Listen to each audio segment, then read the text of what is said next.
Assalamualaikum warahmatullahi wabarakatuh. Perkenalkan, nama saya Farsofli Wahnin dengan NIM 05801208. Saya mahasiswa program studi Sistem Informasi Universitas Terbuka. Pada kesempatan kali ini, saya akan melakukan praktikum tentang mata kuliah keamanan jaringan dengan kode mata kuliah MSI M4404. Untuk praktikum yang akan dilakukan, pertama yaitu pengamanan jaringan, praktikum konfigurasi NAT overload. Di sini saya sudah membuat topologi simulasi NAT yang akan dijadikan bahan praktikum. Sebelumnya, NAT overload adalah mekanisme NAT yang menerjemahkan beberapa inset lokal IP address dengan satu inset global IP address yang dilakukan secara simultan. Selanjutnya untuk tahap persiapan, pertama untuk install Cisco kita sudah install ya. Lalu untuk file packet tracer pun sudah buat ya. Sebelumnya di sini dari modulnya ya tidak disediakan untuk bahan praktek NAT.pkt-nya, jadi saya sudah membuat sendiri. Untuk topologi di sini adalah topologi jaringan akan saya gunakan dalam praktikum NAT overload. Ya, untuk topologi jaringan saya akan menjelaskan. Pertama ada 5 PC ya yang sudah terhubung. Ini dari PC 0 hingga PC 4. Lalu selanjutnya ada 3 router ya. 3 switch ya, 3 switch 1 2 3. Lalu ada 2 router ya di sini, R1 R2, dan ada web server dan FTP server. Untuk alamat IP dari masing-masing perangkat dalam topologi sudah diatur ya sesuai dengan tabel yang ada. Namun dari tabel yang disediakan oleh panduan praktikum di sini ada kesalahan yang saya temukan, yaitu di router R2 F0/0. Di sini IP yang digunakan sama dengan router R1 F0/0, sehingga saya revisi sendiri ya. Untuk router R2 F0/0 yang saya gunakan menggunakan IP 192.168.20.1/24. Oke, kita cek satu persatu. Pertama untuk PC 0 ya. Di PC 0 di sini bisa dilihat di fast Ethernet 0. Untuk IP yang digunakan itu 192.168.30.5 ya dengan /24. Lalu untuk gateway-nya pun kita sudah atur di 192.168.30.1. Dan ini statusnya sudah on ya. Selanjutnya di PC 1 untuk ini PC 1 ya, betul. Di PC 1 ini gateway-nya di 192.168.30.1, sedangkan untuk PC terminalnya IP-nya 192.168.30.6/24. Untuk PC 2 ini gateway-nya ada di 192.168.10.1. Untuk fase Ethernet 0-nya IP-nya 192.168.10.5/24. Untuk PC 3 gateway-nya 192.168.10.1. Untuk fase Ethernet 0-nya 192.168.10.6 dengan kondisi juga sudah on. Nah, ini untuk PC 4 gateway-nya 192.168.10.1, fase Ethernet 0-nya 192.168.10.7 dengan statusnya pun on. Selanjutnya kita cek untuk bagian switch-nya ya.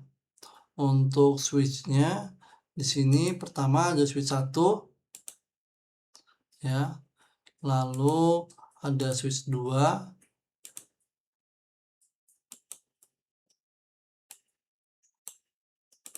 dan sini untuk switch 3-nya. Lalu untuk routernya di sini Untuk router kita setting di pertama di fase Ethernet 0/0 ya. IP-nya 192.168.30.1/24.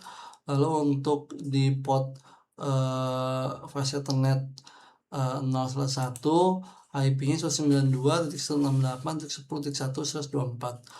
Lalu untuk di pengaturan serialnya, port serialnya itu di port serial yang 0/1/0. Ya, di sini IP-nya 192.168.50.1/24. Selanjutnya untuk R2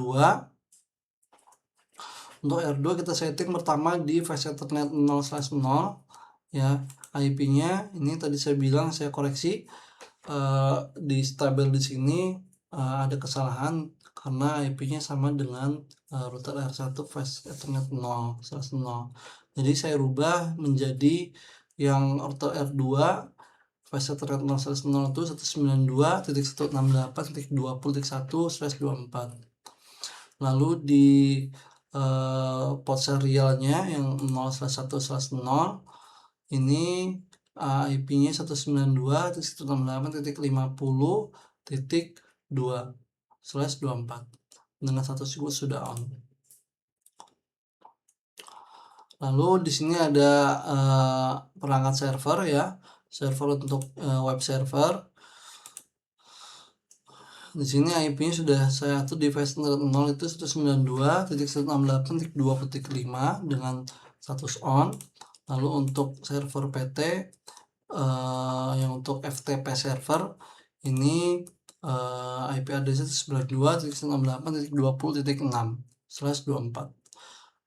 Ya, semuanya di sudah terhubung ya dengan di sini warnanya ya sudah hijau semua, sudah terkoneksi semua. Nah, lalu kita selanjutnya melakukan tes koneksi awal ya. PC yang terdapat di jaringan 192.168.10.0 dan 192.168.3.0 dapat mengakses web dan FTP server yang terdapat pada network 192.168.20.0.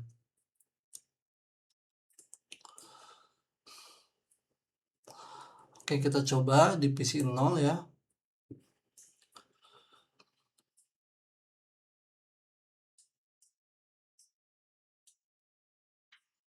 Kita ke desktop, lalu web browser, kita ketikkan alamat IP untuk web server 20.5. Kita klik go, seharusnya bisa muncul Cisco Packet Line. Ini untuk tampilan web servernya berarti sudah reply, untuk sudah bisa muncul tampilan web browsernya. Lalu kita cek di web server apakah keterima ya. Di bagian next stage-nya kita coba di bagian command prompt kita ketikkan perintah netstat. Oke, bentar, kita coba lagi karena harus segera ya. http 192.68.20.5. Kita coba lagi. Nah, ini di sini sudah terlihat ya. Sebelum mengkonfigurasi NAT overload ya, sebelum saya mengkonfigurasi NAT overload, kita melihat kondisi awal jaringan saat saya mengakses web server ya dari PC 0 ya, yang berada di jaringannya tadi untuk PC 0 itu 192.168.30.5 ya. Di sini saat kita nested untuk foreign address-nya ya, di sini masih terlihat untuk IP aslinya. Ya, jadi inilah kondisi sebelum NAT dikonfigurasi. Kita coba lagi misalkan dari PC 2.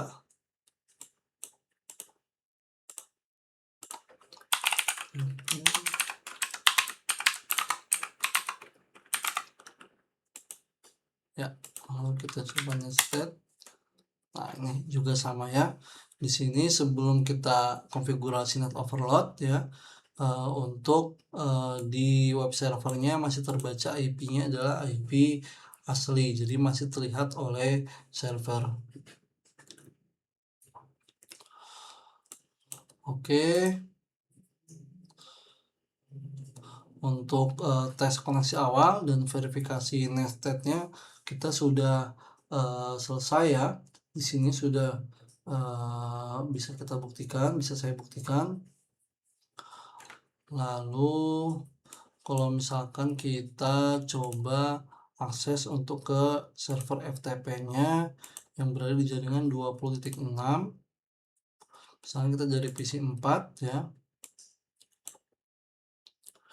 akses pakai desktop, command from, terus misalkan FTP 192.168.20.10.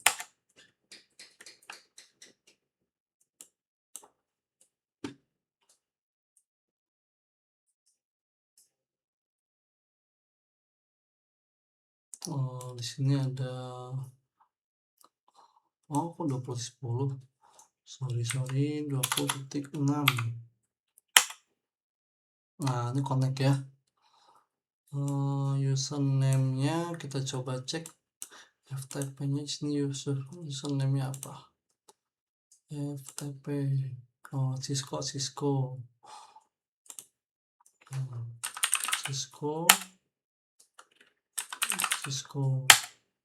Oke, kita cek di FTP-nya apakah dia ada netsted. Nah, di sini ya. Di sini pun bisa terkoneksi ya. Kita cek dengan nested ya. Tapi sebelum kita konfigurasi NAT-nya, IP-nya masih terlihat asli ya di server. Masih terlihat IP server aslinya. Jadi PC 4. Oke. Selanjutnya kita akan masuk ke tahap konfigurasi ya. Di sini ada skenario yang digunakan ya pada praktikum ini. Yang pertama, melakukan konfigurasi NAT pada RI1 sehingga dapat melihat kondisi berikut. Semua PC yang terdapat di jaringan 192.168.10.0 dapat mengakses kelainan web dan FTP server dengan menggunakan fitur NAT sehingga web dan FTP server tidak mengenali alamat pengirim asli yang berasal dari network 192.168.10.0 ya. Lalu semua PC yang terdapat di jaringan 192.168.30.0 dapat mengakses layanan web dan FTP server, tetapi web dan FTP server masih mengenali alamat asli pengirim yang berasal dari network 192.168.30.0. Jadi jika misalkan nanti dari IP yang 30.0 ya, saat mengakses web server dan FTP server akan terlihat IP aslinya ya ke pengirim yang berasal dari network yang ini. Tapi kalau misalkan nanti dari IP 10.0 ya mengakses web server dan FTP server tidak akan mengenali alamat pengiriman asli yang berasal dari network 192.168.10.0. Oke, untuk itu kita coba untuk konfigurasinya. Pertama kita untuk konfigurasi di R1-nya ya, di ruta pertama. Kita ya reset dulu. Lalu kita coba ketikkan untuk perintah di CLI R1-nya. Ya, untuk langkahnya ya, pertama kita nanti akan tandai interface mana yang menjadi inset, yaitu interface yang terhubung ke jaringan private, dan interface mana yang menjadi outside, yaitu interface yang terhubung ke jaringan publik ya.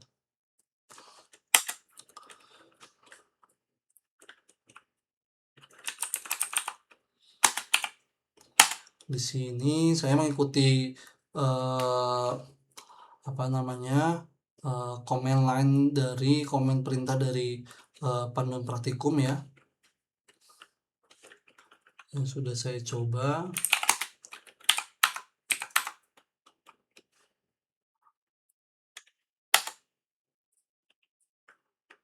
Oke, di sini kita pertama setting interface flash Ethernet 0/0 ya. Di sini kita akan menentukan tadi untuk NAT inside-nya ya.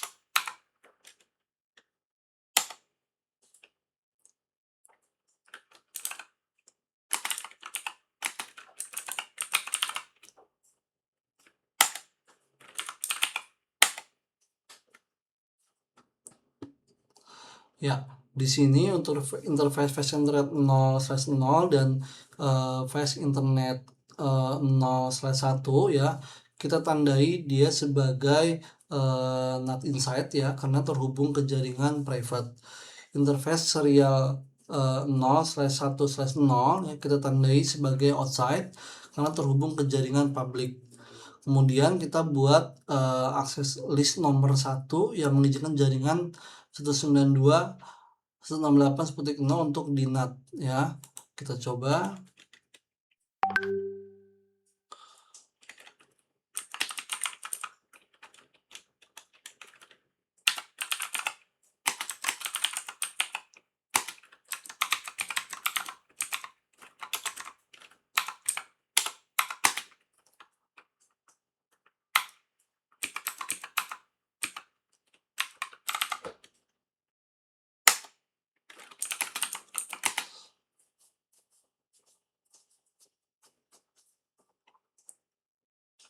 Oke, lalu ini sudah ya tadi ya kita melakukan apa namanya akses list ya nomor 1 ya, permit untuk mengizinkan jaringan 192.168.0 untuk di NAT. Terakhir kita aktifkan NAT overload dengan perintah IP NAT inside source list 1 interface.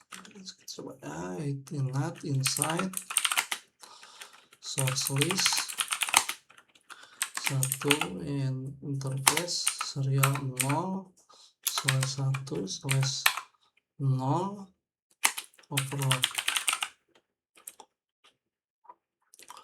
Oke, ini sudah selesai untuk mengaktifkan NAT overloadnya. Terakhir kita coba running config-nya.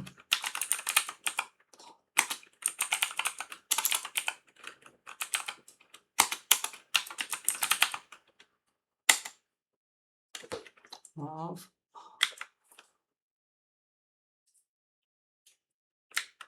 ada kesalahan.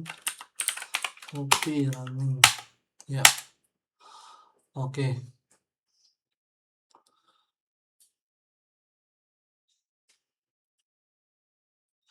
ya ini kita sudah selesai. Kita coba memverifikasi ya untuk NAT apakah sudah berhasil atau belum.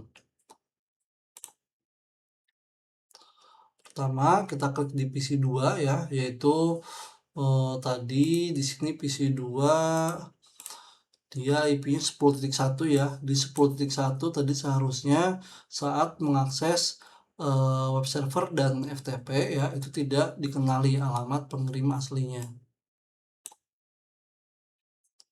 Kita di PC2 coba ke desktop masuk web browser. Kita siapkan dulu tadi di web servernya, desktop command prompt ya. Oke, coba http 92.168.20.5. Oke, kita coba nested ya. Nah, setelah kita nested di sini terlihat ya yang mengakses untuk, apa namanya, web server tadi IP-nya dari PC2 seharusnya 10.0, tapi karena tadi kita di NAT overload, jadi dia IP asli tidak terlihat. Jadi di sini munculnya IP 192.168.50.1 ya. Misalkan kita coba dari PC yang lain, misalkan dari PC 4.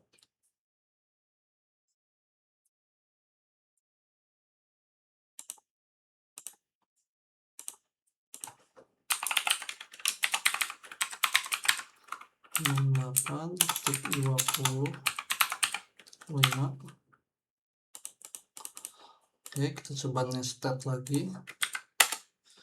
Ya, ini sama ya. Di sini masih dengan satu IP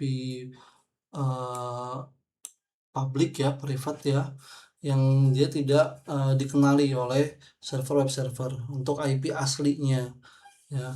Cuman di sini cuma ada satu IP tapi dibedakan dengan port ya. Di sini setiap ini koneksi baru dibedakan dengan port. Baik, kita coba dari PC3.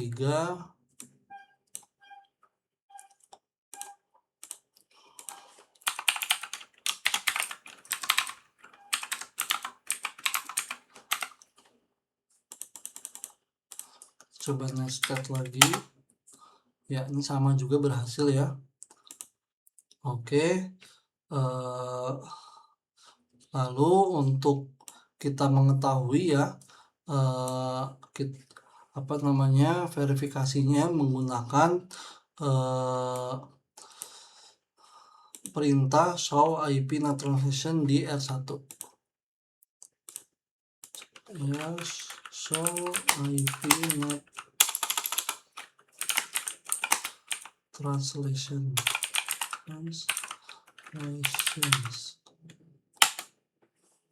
Nah, ini tadi ya yang kita akses web server. Jadi dari insight globalnya ya, IP publiknya 50.1 dengan portnya 1024.25 sekian, dan insight lokalnya untuk IP aslinya. Oke, ini sudah terlihat.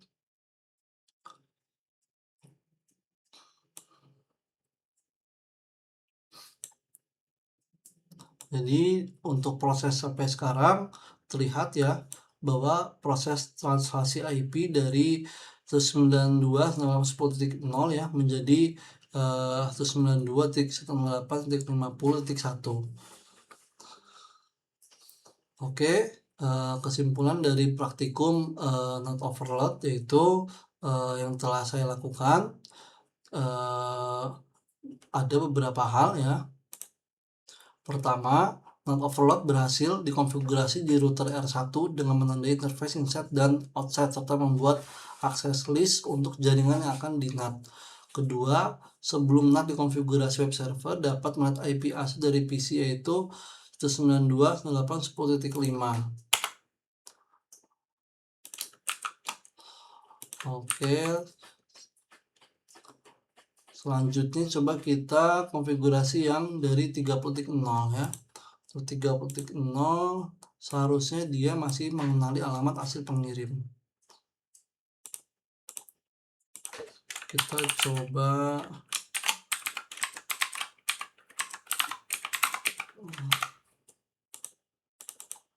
oke, kita ke web server nested. Nah, di sini masih sama ya, IP-nya masih segmen 30 ya, jadi masih IP asli masih terlihat. Kita coba tadi ke FTP server, tadi FTP server ya, ke FTP server FTP 192.168.20.6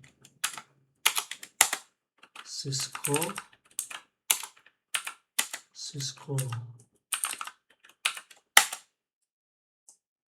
login. Oke, kita coba di FTP nested.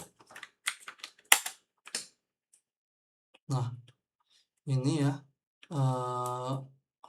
Di sini jadi 50.1. Oke, sudah berhasil. Ini 10.7 tadi yang sebelumnya. Ini yang setelah dilakukan config not overload. Kita coba show IP translate-nya. Show IP translation-nya. Ya, ini ke 20.6 ya. 10.5 sudah berhasil. Ya, jadi lanjut untuk kesimpulannya setelah analisa saya sama Praktikum. Tadi ketiga, setelah nanti konfigurasi web server hanya melihat IP 192.168.50.1 yaitu IP interface serial R1, bukan IP asli dari PC. Ya, lalu not overload memungkinkan banyak perangkat di jaringan 192.168.10.0 menggunakan satu IP public secara bersamaan yang dibedakan menggunakan nomor port berbeda. Ya, ini sangat berguna dalam dunia nyata untuk menghemat penggunaan IP public dan meningkatkan keamanan jaringan dengan menyembunyikan topologi jaringan internal. Ya, itu untuk praktikum tentang not overload. Selanjutnya untuk praktikum konfigurasi VPN site to site.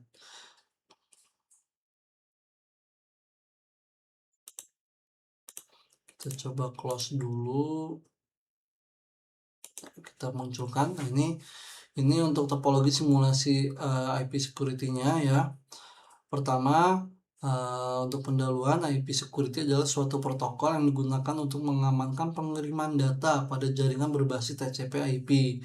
Sedangkan untuk jenis VPN site to site adalah VPN yang digunakan untuk menghubungkan antara kantor pusat suatu perusahaan dengan kantor cabang atau kantor pembantu melalui public network. Untuk tahap persiapan ya, pertama masih sama, kita sudah menginstal instalasi Cisco Packet Tracer Studio Standard-nya. Lalu file packet tracer-nya pun ini saya buat sendiri karena tadi sama dia tidak disediakan ya untuk bahan praktikumnya, jadi kita sudah buat sendiri, saya sudah buat sendiri. Lalu untuk penjelasan topologi simulasinya ya, di sini terdapat dua PC yaitu PC 0 dan PC 1 serta terdapat 3 router yaitu R1, R2 dan R3. PC 0 di sini berada di jaringan private ya, yaitu 192.168.10 ya titik 0 ya, yang terhubung ke R1 ya. Lalu PC 1 berada di jaringan private 192.168.20.0 ya, yang terhubung ke R2. Selanjutnya R3 di sini berperan sebagai router internet yang menghubungkan R1 melalui jaringan publik 172.16.10.0 dan 172.16.20.0.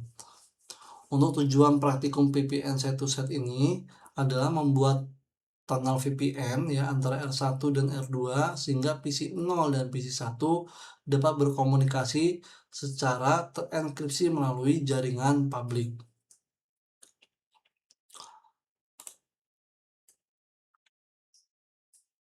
Ya, untuk alamat IP-nya di sini sudah kita sesuaikan ya dengan yang ada di tabel ya.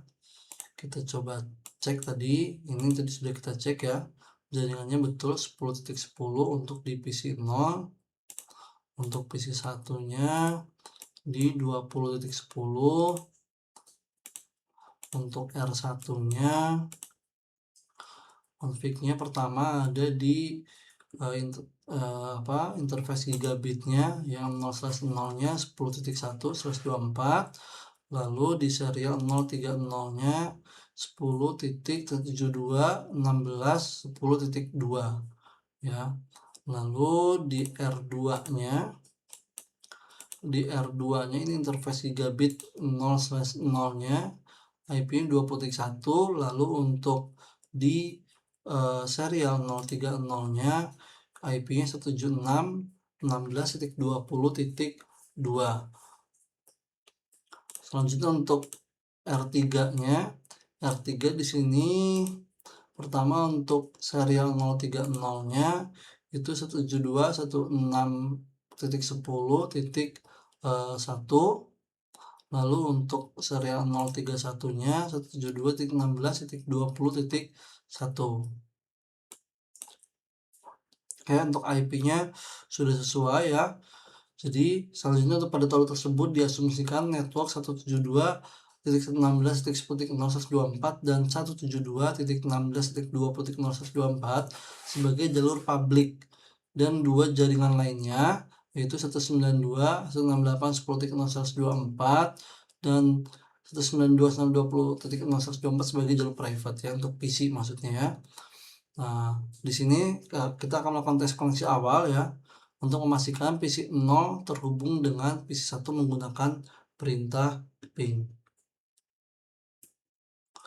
Kita klik di PC 0, lalu kita ke desktop dan command prompt. Coba kita ping ke alamat 192.168.20.10.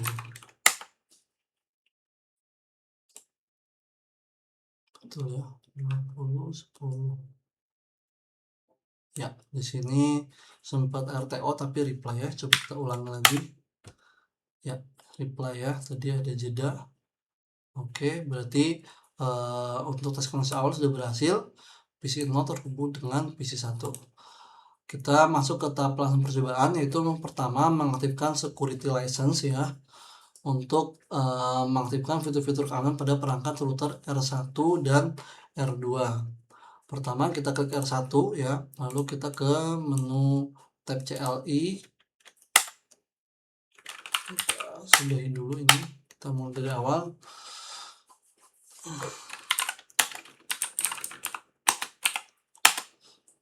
Ya, untuk langkah pertama tadi ya, untuk mengaktifkan fitur keamanan di router 1, router Cisco 2901 ya, memerlukan lisensi security untuk dapat menggunakan fitur IPsec VPN, IP Security VPN. Kita masukkan perintah license boot modul ya, license boot modul C2900 teknologi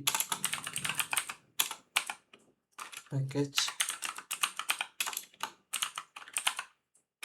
security K9 ya. Ini untuk mengaktifkan paket security-nya kita menjalankan perintah ini. Kita coba save, yes. Oke, di sini has been accepted ya, sudah berhasil untuk mengaktifkan lisensinya. Kita coba running ya.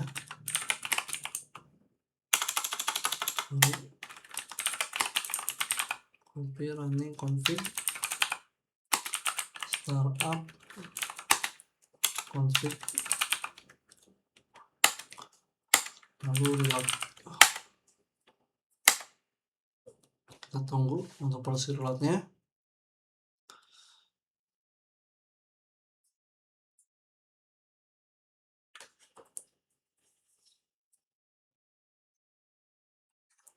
Oke.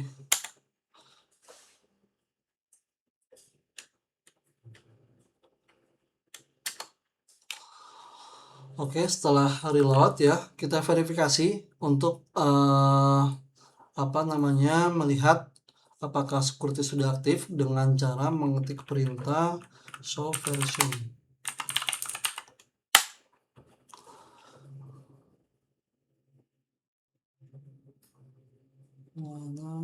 Ya ini. Oke, kita lihat. Nah, ini sudah aktif ya. Untuk terlihat teknologi package ya.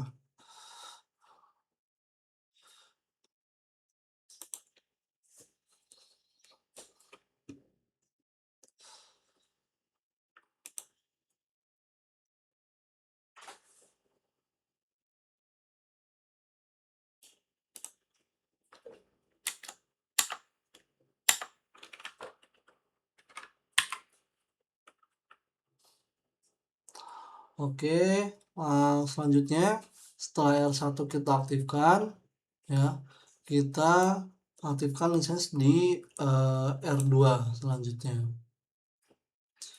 Caranya sama, klik JR2 lalu ke CLI.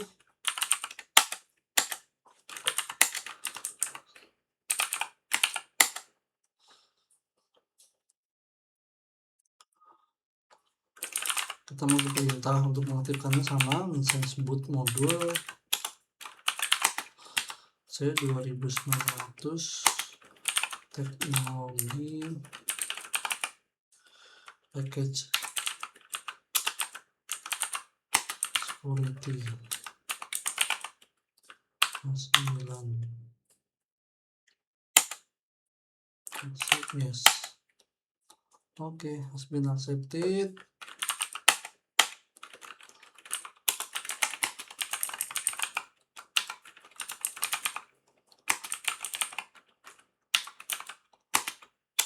Start up config.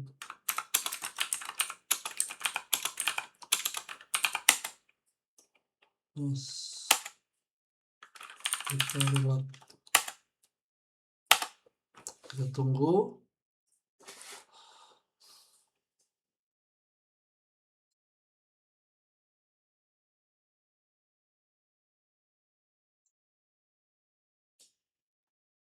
Oke.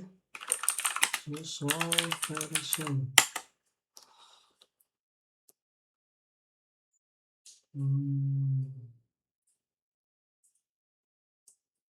Ya, di sini ya. Ini sudah universal K9 tadi ya.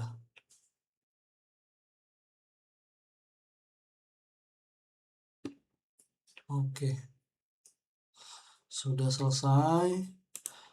Ya, selanjutnya setelah mengaktifkan fitur keamanan pada R2, langkah selanjutnya itu konfigurasi parameter IPsec pada R1 dengan konfigurasi berikut. Pertama, kita lakukan identifikasi interesting traffic, yaitu pakai data yang muncul untuk membentuk jalur VPN.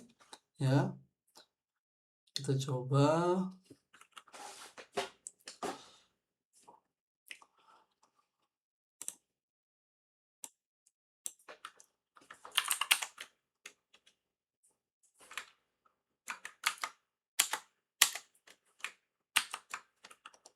Apa masalah? Kita coba lagi.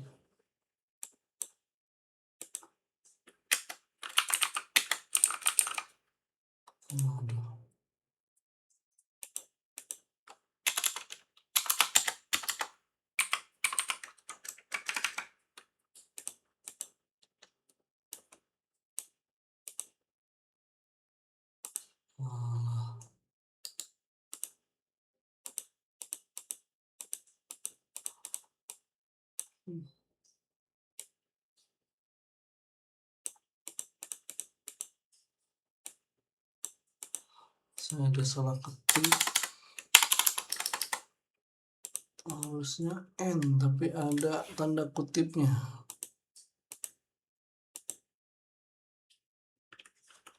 Nah, baru dia lama banget.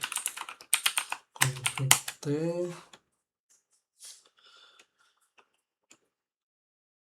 Ya, pertama kita mendefinisikan ya internet traffic, kita traffic mana yang akan memicu pembentukan tunnel VPN. Dalam hal ini semua traffic dari jaringan 192.168.10.0 menuju 192.168.2 betul akan dekripsi melalui VPN.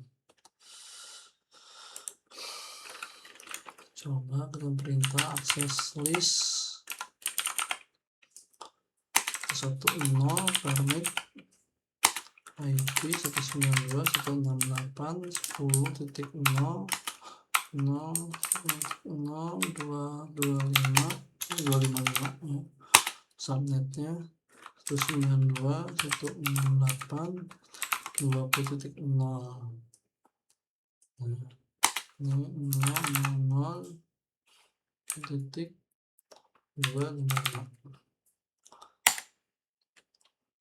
Bentar, ada kesalahan. Oke, penulisan aksesnya salah. Oke, selesai. Ini selesai. Selanjutnya itu konfigurasi parameter ISA KMP PAS 1.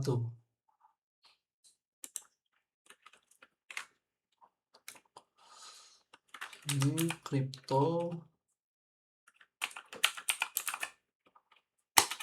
ISA KMP Polisai 10.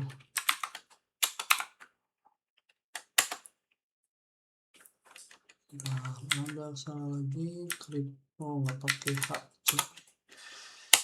Oke, lalu encryption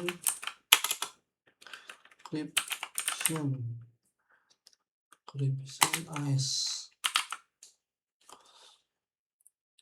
Ya, untuk konfigurasi ISA KMP PAS ini bertugas membuat secure channel untuk negosiasi parameter VPN.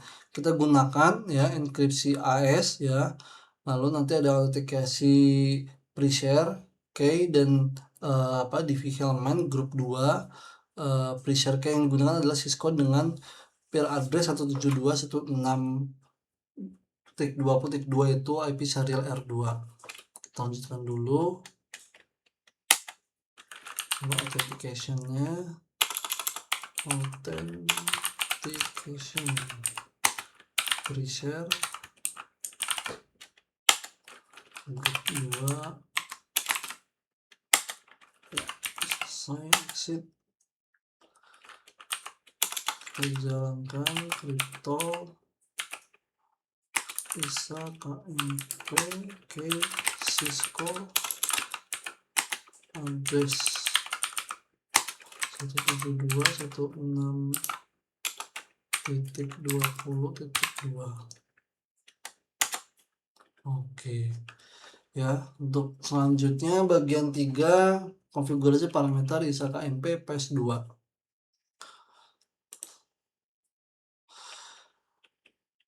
Untuk parameter ISA KMP 2 adalah yang menentukan metode enkripsi data.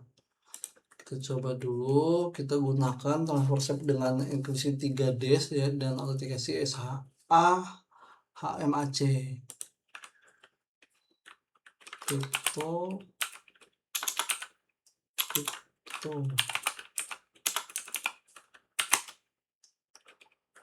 IPsec transform set VPN set ISP 3DS ISP SHA HMAC. Oke, crypto map VPN map.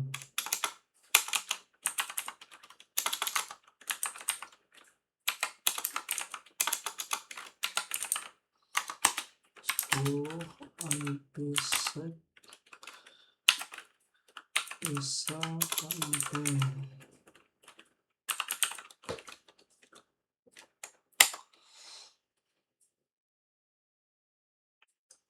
Oke,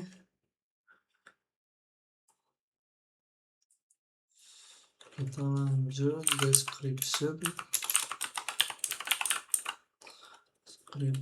VPN connection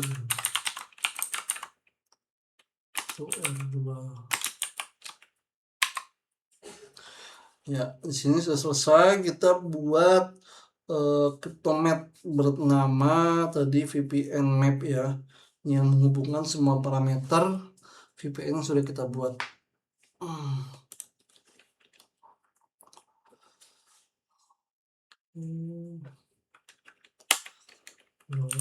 Set peer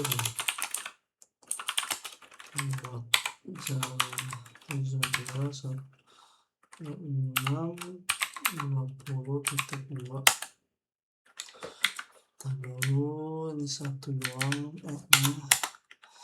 Oke, set transform set VPN set.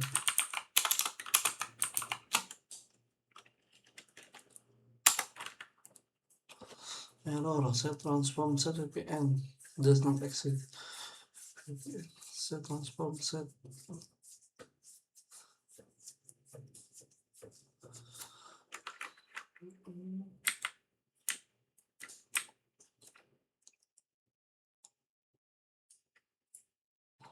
tunggu dulu, apakah ada yang terlewat?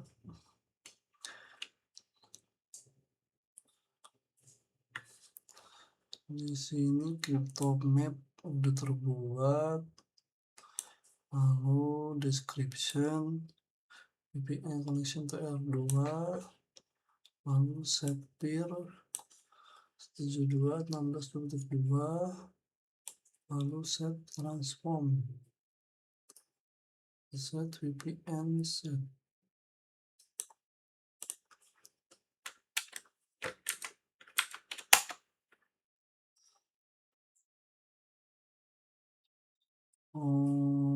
Oh ini harusnya VPN setnya kecil ya, harusnya besar semua, berarti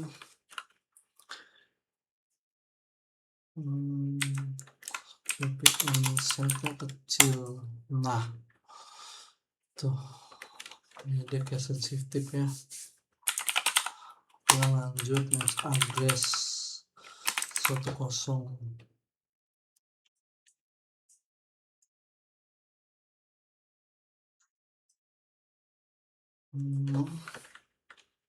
Kita tunggu dulu.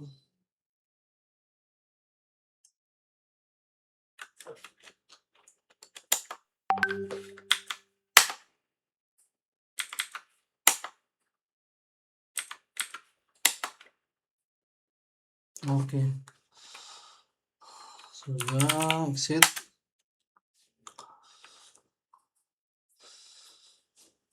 Oke, terakhir ya, kita terapkan crypto map ke interface output, yaitu interface serial 030, interface yang terhubung ke jaringan publik menuju R3. Interface serial 030. Oke, masuk crypto map VPN map. Oke, on sip, copy, running, config, startup, config. Oke, selesai. Selanjutnya kita konfigurasi parameter IPC pada R2. Ini langkahnya sama ya, kita coba jalankan dulu. Untuk yang IPC R2 ini dengan parameternya yang saling berbalikan dari R1 di R2 ya, R2 CLI. Oke, and config P.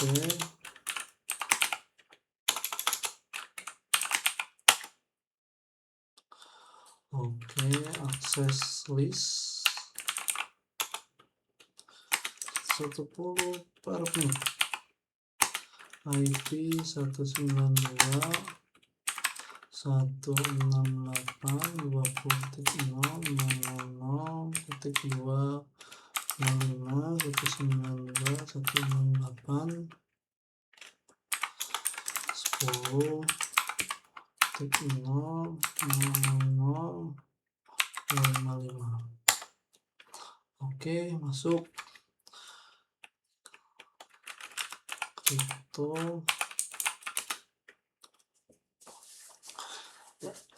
Untuk catatan ya, untuk konfigurasi JR2 ini sama dengan R1, namun dengan arah yang berlawanan ya. Interesting traffic dari jaringan 192.168.2.0 menuju 192.168.10.0 ya, peer address menggunakan IP seri R1 yaitu 172.16.10.2. Pre-share key harus sama, itu Cisco, agar kedua router bisa saling autentikasi. Kita lanjut dulu, crypto bisa KMP PolySize 10. Oke, encryption ice encryption ice. Oke, authentication pressure group 2. Oke, crypto bisa KMP. Oke, Cisco address 172.16.10.2.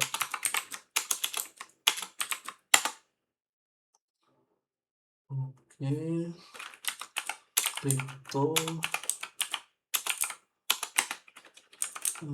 reset transform ini sama kayak tadi ya, transform set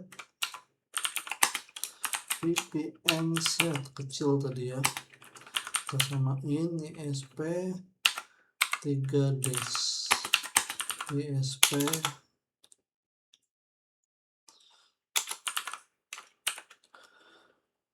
SHA sama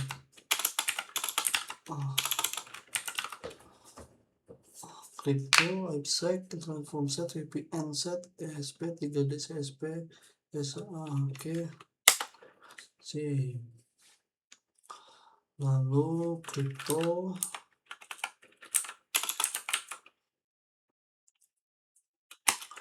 map VPN map 10 AppSec bisa KMP. Oke, description VPN connection to R1.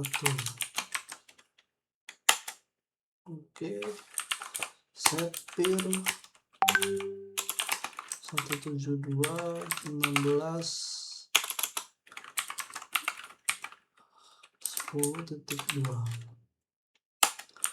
set transform set VPN ini kecil sama ini ya. Oke, match address 110 exit.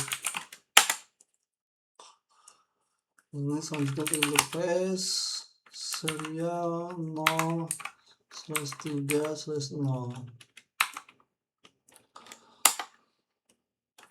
crypto map VPN map.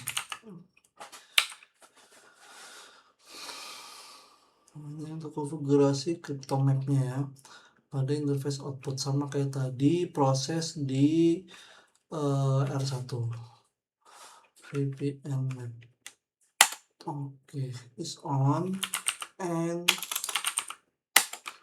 oke, copy running config startup config. Oke,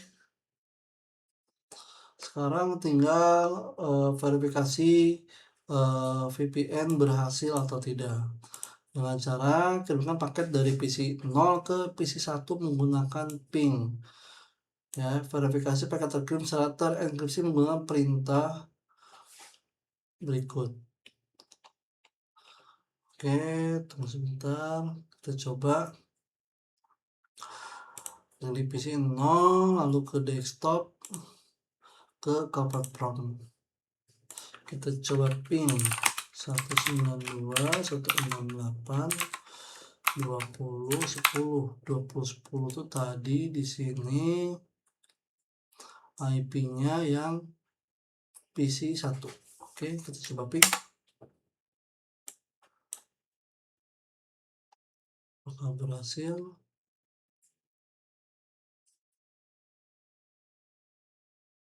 Oh, ya. Kita coba lagi. Tadi udah loading. Sip. Di sini berhasil ya. Kita tes di R1-nya. Show crypto IPsec SA.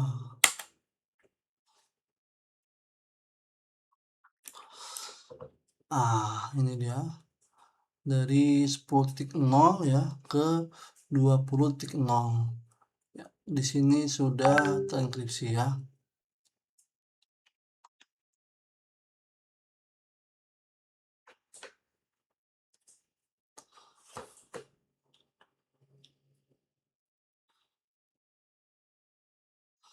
Di paket encrypt paket.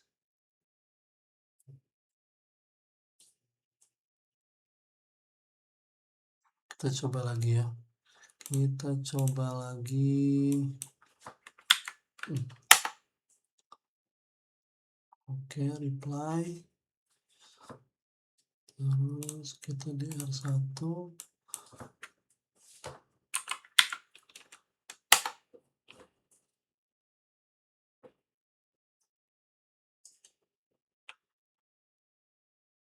Ya, ini paket encryptnya 11, paket decryptnya 10, ada errornya 1. Oke. Jadi di sini ya terlihat bahwa angka ya di sini sudah bertambah, menunjukkan bahwa data sudah dienkripsi ya dan dideteksi melalui tunnel VPN. Ini membuktikan bahwa VPN set to set antara R1 dan R2 sudah berhasil terbentuk dan berjalan dengan cukup baik.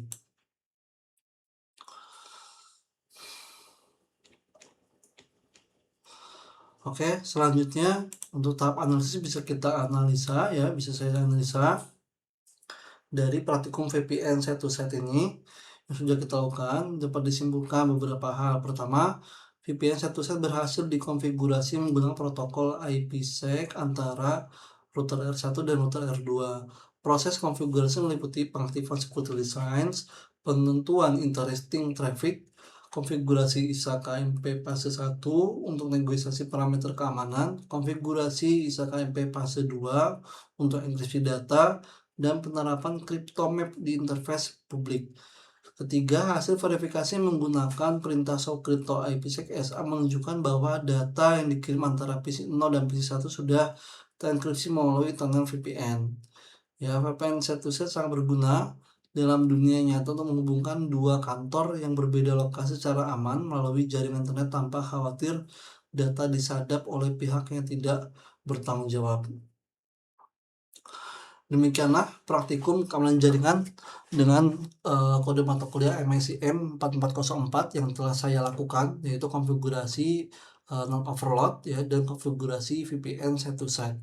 Dari kedua praktikum ya yang sudah dilakukan, dapat kita pahami bahwa not overload berfungsi untuk menyembunyikan IP private dan menghemat penggunaan IP public, sedangkan VPN site to site berfungsi untuk mengamankan komunikasi antar jaringan yang terpisah melalui enkripsi data. Semoga praktikum bermanfaat dan menambah pemahaman kita tentang keamanan jaringan.